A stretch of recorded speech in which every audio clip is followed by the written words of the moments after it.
自從由一個業餘性質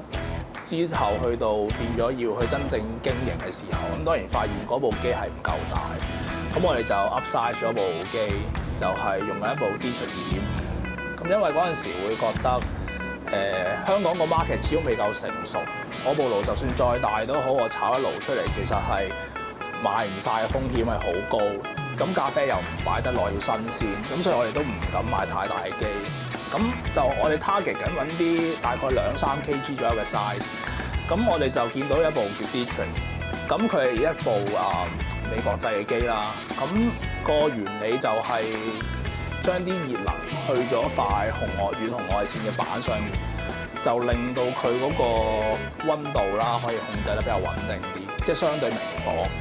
而家我諗最主流嘅豆烘焙出嚟咧，其實係用熱風嘅比例多啲，係會比較容易啲處理。咁但係本身佢部機嗰個鎖熱性比較好，咁變咗會令到佢嗰個傳導熱同埋輻射熱嗰個比例相對上大咗。咁我哋去 manage 佢嘅時候，就要花多咗好多唔少嘅工序。